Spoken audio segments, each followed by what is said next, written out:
안녕하세요. 미니멀 심리학자입니다. 오늘은 제가 심플라이프를 하는 데 있어서 큰 영감을 준 책 한 권을 소개해 드리려고 합니다. 일본의 공인심리 카운슬러이자 정리수납 전문가인 사하라 미와님의 저서 방정리, 마음정리라는 책인데요. 저자는 정리할 마음은 있지만 정리법에 대한 지식만으로는 정리를 잘 할 수 없다는 사실을 깨닫고 미움받을 용기라는 책으로 유명한 아들러 심리학을 바탕으로 독자적인 정리법을 개발해서 보급하고 계신 분입니다. 심리학자 아들러는 사람의 모든 감정과 생각은 라이프 스타일로 일관되게 드러난다고 말했는데요. 이 말에서 알 수 있듯이 마음의 정리와 공간의 정리는 정말 하나와 같이 긴밀하게 연결되어 있다는 제 생각과 잘 맞아서 이 책을 흥미롭게 읽게 되었습니다.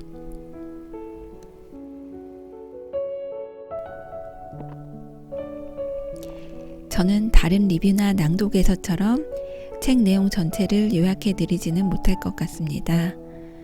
혹시 이 영상을 보신 후 책에 관심이 있으시다면 직접 읽어보시는 것을 추천드립니다. 이 영상에서는 제가 책을 읽고 좋은 영향을 받게 된 부분을 재조합해서 설명해 드리는 방식으로 소개해 드리도록 하겠습니다. 저자는 말합니다. 방정리보다 마음 정리가 먼저다. 아들러 심리학에서는 사람이 어떤 행동을 하는 것은 그렇게 하는 것이 자신을 위한 일이라고 판단했기 때문이며 자신을 위한 일이 곧 그 사람이 한 행위의 목적이라고 생각한다. 만일 당신이 깔끔하게 정리가 잘 된 방을 원하는데 집안에 물건이 넘쳐난다면 애당초 자신이 무엇 때문에 집안에 물건이 넘치도록 사들였는지 이해하는 것이 중요하다. 집안에 물건이 넘치도록 사들인 목적을 알면 문제에 대처하기 수월해진다.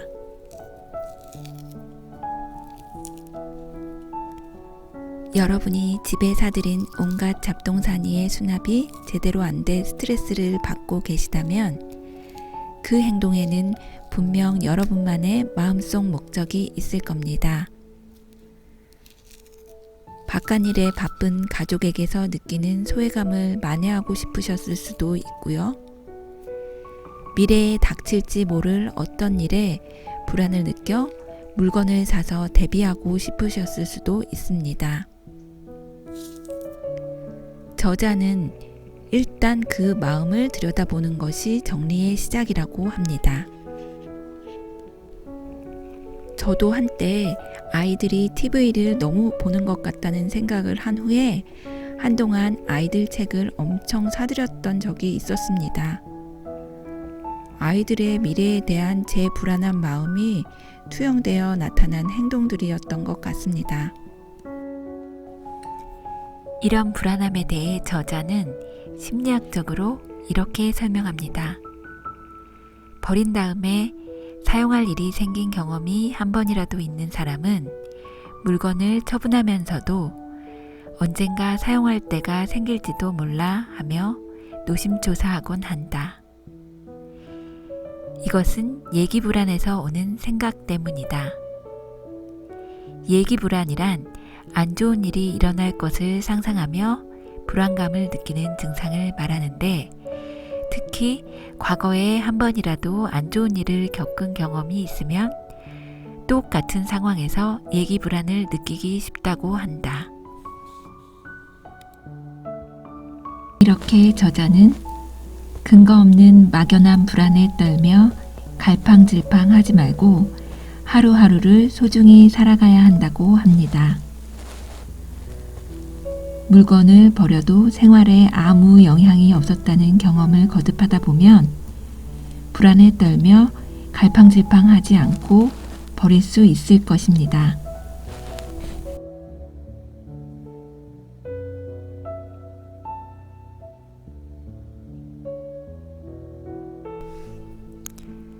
저자는 또한 물건을 정리하는 데 구체적인 방법을 책 전체에 걸쳐서 다양하게 제시하는데요. 제가 도움을 받은 것 위주로 몇 가지만 소개해 드리도록 하겠습니다. 첫 번째, 물건을 정리하는데 죄책감을 느끼지 마라. 사람과 사람이 만남과 이별을 되풀이하는 것과 마찬가지로 물건을 처분하는 일에 죄책감을 느낄 필요는 없다.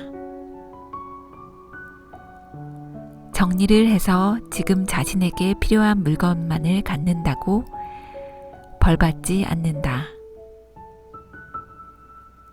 또한 인연이란 신기하게도 필요한 때에 필요한 인연이 찾아와 준다. 사람과 물건의 인연도 마찬가지이다. 필요한 때에는 필요한 물건이 틀림없이 당신 곁에 와줄 것이라고 믿어 의심치 않아도 된다. 두 번째, 내 물건을 먼저 정리하라.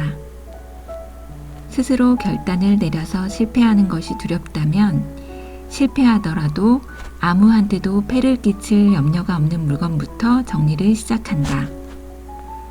자기 물건이라면 다른 사람의 의견을 묻지 않고 맘대로 손댈 수 있어서 정리를 시작하기가 쉽다.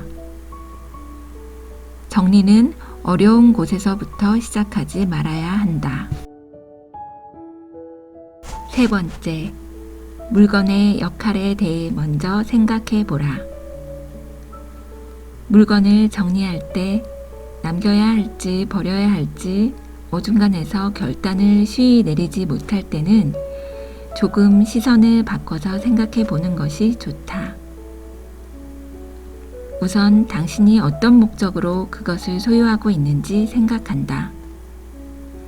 그 물건의 역할을 구체적으로 말하지 못한다면 역할을 다하지 못하는 것이다. 따라서 버릴 시기가 온 것이다. 네 번째, 추억의 물건이 그 역할을 다하고 있는지 여부를 살펴보도록 하자. 추억의 물건은 그것을 봐도 위안이 되거나 힘이 나지도 않고 추억에 잠길 수 없다면 버린다고 한들 앞으로의 인생에 아무 영향도 없을 것이다. 하지만 소중히 곁에 남기고 싶은 물건을 타인의 가치관에 맞추기 위해 버릴 필요는 없다. 만약 수납 공간이 부족하다면 수량을 줄여도 되겠지만 수납 공간을 늘리는 것을 목표로 삼아도 상관없다.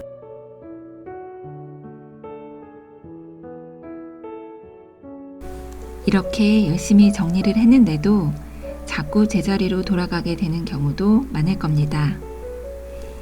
이에 대해 저자는 이렇게 말합니다.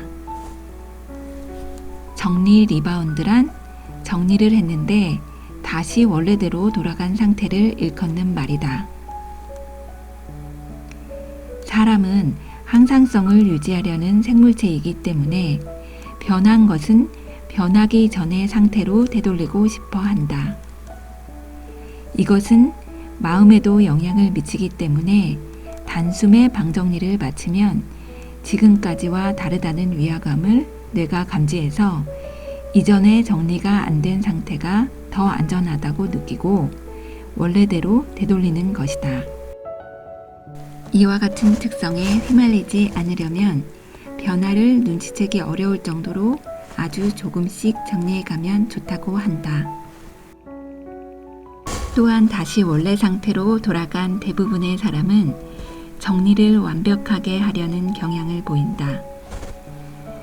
완벽함을 추구한 나머지 미처 다하지 못한 부분에만 계속 신경을 쓰다가 상처받고 결국은 도중에 포기하고 만다. 정리는 한 번으로 끝나지 않는다. 생활하다 보면 물건을 꺼내서 사용할 수밖에 없거니와 아무리 주의하더라도 물건은 점점 늘어나기 마련이라서 뒷정리와 정리는 계속해 나가야 한다.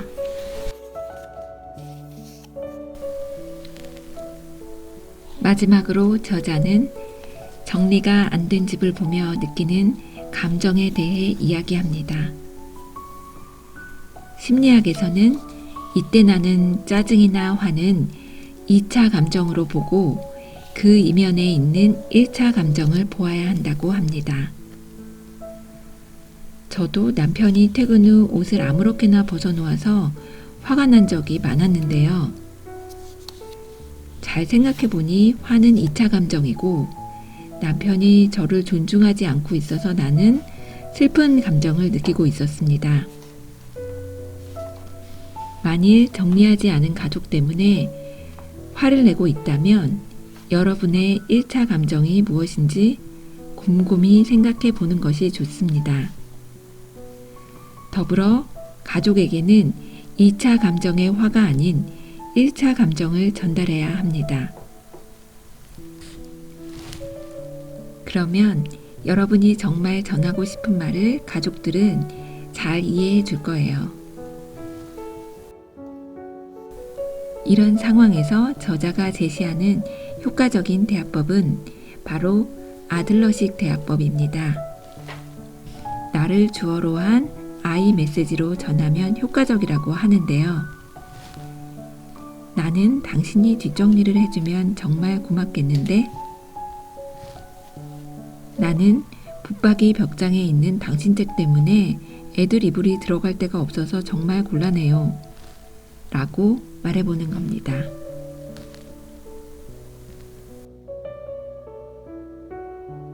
여러분들의 마음도 집도 그리고 가족과의 관계도 편안히 정리되시길 바라며 마치겠습니다.